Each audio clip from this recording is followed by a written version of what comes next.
Carlos Alcaraz, the young dynamo of the tennis world, spilled the beans on the secret sauce behind his rock-solid bond with his coach, Juan Carlos Ferrero. Spoiler alert: Ferrero isn't just the guy tweaking his forehand. He's practically the Yoda of Alcaraz's tennis journey. Last year, Ferrero had to sit out the Australian Open after undergoing knee surgery, leaving Samuel Lopez to take the reins. But this year, Ferrero is back in the box, and Alcaraz couldn't be happier about it. In his 2025 Australian Open debut, Alcaraz took to the Margaret Court Arena like a gladiator stepping into the Coliseum. The crowd was electric, every shot he landed drawing gasps and cheers. "I come here to fight, not to give an inch," Alcaraz practically growled after demolishing Alexander Shevchenko in his opening match. Sure, he admitted to zoning out for a bit during the game. It's the first match of the season, after all. But when you've got his firepower, even a brief mental hiccup doesn't stop the train. Alcaraz's partnership with Ferrero is what movies are made of. "With Juan Carlos, it's not just tennis," he explained. "This guy knows me like the back of his hand, on and off the court. He's ambitious, just like me, and that pushes us both to aim higher." Ferrero, perched in the player's box, probably puffed up a little hearing that. And let's not forget Samuel Lopez, the second coach who has become a critical piece of Team Alcaraz. Sammy's got this eye for details that's unreal. Between him and Ferrero, I feel like I've got a GPS guiding me through every match. The Spaniard didn't hold back his love for the Aussie crowd either. "The energy here is wild. You guys make me feel like one of your own, and that's something special," he said, flashing his signature grin. But behind that smile, there's a steely determination. Alcaraz is dead set on making 2025 his year at Melbourne Park, a title that's been eluding him. "I've never won here, and that's the kind of thing that keeps me up at night. It fuels me. I want it. Badly." Alcaraz's journey to the top of tennis is a mix of raw talent, relentless work ethic, and a damn good team behind him. After 6 years with Ferrero, the coach has become more than just a mentor. He knows exactly what I need, whether it's advice, a pep talk, or just a calming presence. Having him back in my corner is a massive confidence boost. Next up for Carlitos is a second-round clash with Japan's Yoshihito Nishioka, the current world number 65. Nishioka scraped through his first match in 5 sets, so he'll be coming in ready for war. But if Alcaraz's opening performance is anything to go by, the Japanese player might need more than a strategy to hold his ground. "I'm hungry for titles," Alcaraz declared. "And this year, I want to bite into this one." The road to capturing all 4 Grand Slams is a marathon, not a sprint, but Alcaraz is already laying the groundwork. He's aware of the long journey ahead, but one thing's for sure: he's got his eyes set on being the youngest player to claim all 4 before anyone else can. And if his relentless energy and sharp wit are anything to go by, you'd be foolish to bet against him. The third seed is still finding his rhythm in the cutthroat grind of the Australian Open, but damn, he's got his eyes on the prize. He's not one to sugarcoat things either. "I know I wasn't perfect today, but every match is a chance to iron out the kinks," Alcaraz said with that trademark determination that makes his rivals nervous. "It's all about getting my groove back on the court, tweaking what didn't click today, and grinding it out match by match." Looking ahead, he's set to face Yoshihito Nishioka, a player known for being fast as hell and annoyingly consistent. Nishioka doesn't let up. He's the kind of guy who'll chase down balls you thought were winners and turn them into problems, Alcaraz joked. "I'll need to be sharp, stay intense, and keep my head in the game for every damn point. No room for slacking off, especially when you're up against someone who's already knocked out Mohamed Assis Dugaz in a marathon first-round battle." Despite the pressure, Alcaraz isn't about to let the weight of expectations crush him. "I'm taking it one match at a time. It's a long season, and right now, my focus is on rebuilding my confidence and making sure I'm improving every step of the way," he added. "But don't mistake that humility for doubt." He finished with a smirk. "Today's level felt good, but I know there's still more in the tank. Watch out, because I'm coming for it." Meanwhile, the reigning champ Jannik Sinner, who snagged the trophy last year, didn't shy away from throwing a little shade. Winning the first slam of the year?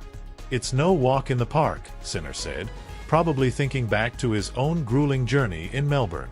But Sinner knows Alcaraz is a beast. If anyone can do it, it's him.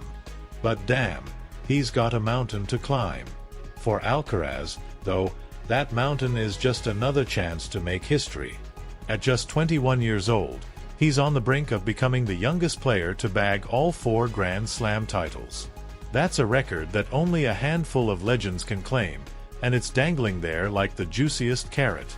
It's a dream and a goal that keeps me pushing harder. I know the road is bumpy, but I'm ready to throw everything I've got into this, he said after steamrolling Alexander Shevchenko with a scoreline of 6-1, 7-5, 6-1. And let's talk about that first-round performance. It wasn't just a win, it was a statement. Alcaraz came out swinging, shutting down Shevchenko with a display of power, precision, and sheer determination that screamed, "I'm here to **ing win. This year feels different."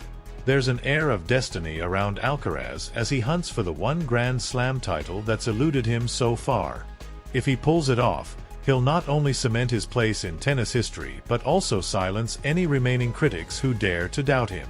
The Australian Open is the one missing piece in my collection. I want it. I need it. And I'm going to fight like hell to get it, he said, eyes burning with that unmistakable fire. Alcaraz knows it won't be easy. Melbourne is notorious for its scorching heat and brutally competitive field. But if there's one thing this kid loves, it's a challenge.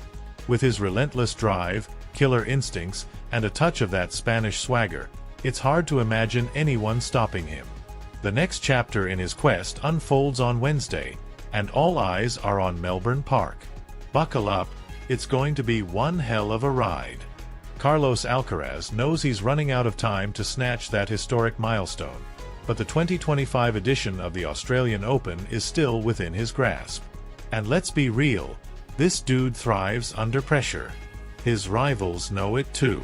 Everyone in Melbourne Park, from the ball kids to the world's top players, is painfully aware that Alcaraz is a walking, talking, racket-wielding threat to their dreams. Even Jannik Sinner, the current world #1 and one of the coolest Italians in tennis, isn't shy about showing respect for the Spaniard. In an interview with ESPN, Sinner admitted, "Carlos is a ***ing beast on the court. We all know this tournament means everything to him. When you face Alcaraz, you better bring your A-game, or prepare to be steamrolled." That's not just praise. It's a warning to anyone thinking they can casually stroll into a match against the Mercian and walk out unscathed. This year's Australian Open promises to be an absolute slugfest. Fans are already drooling at the thought of potential heavyweight clashes, with Alcaraz poised to deliver the kind of epic battles that leave you hoarse from shouting at your TV. Sinner himself acknowledged how grueling the tournament can be, saying, "Winning here isn't just about playing well, it's about surviving. 2 weeks of blistering heat, grueling matches, and mental warfare. Good luck with that, mate." But make no mistake, Sinner isn't just sitting around admiring Alcaraz from afar. The Italian is here to win too, and he started his campaign by grinding out a tough first-round victory against Nicolas Jarry, edging him out in 2 tense tiebreakers before sealing the deal 7-6, 7-6, 6-1. It wasn't pretty, but a win's a win. Sometimes, you've just got to fight like hell and hope your opponent cracks first, Sinner joked after the match. His next opponent? Tristan Skulkaitis, a name that sounds more like a Bond villain than a tennis player. But hey, it's Melbourne. Anything can happen. Meanwhile, Alcaraz's quest for the elusive career Grand Slam isn't just about adding another trophy to his cabinet. It's about etching his name into tennis history. It's the kind of challenge that separates the greats from the legends. Alcaraz knows the stakes, and he's ready to bleed for it. Every match, every point, it's all or nothing, he said, flashing that boyish grin that hides the heart of a ruthless competitor. For those watching at home, this is your reminder to buckle up. Whether it's Alcaraz unleashing his blistering forehand or Sinner coolly dismantling his rivals, the Australian Open is serving up a spectacle you won't want to miss. And if you're into the nitty-gritty of tennis strategy, exclusive interviews, or just want to geek out over the sport, make sure you're subscribed and smashing that like button. At Tennis Extra, we've got your back with in-depth analysis, top-tier coverage, and all the latest on your favorite players. So join the ride, because this is going to be one hell of a tournament.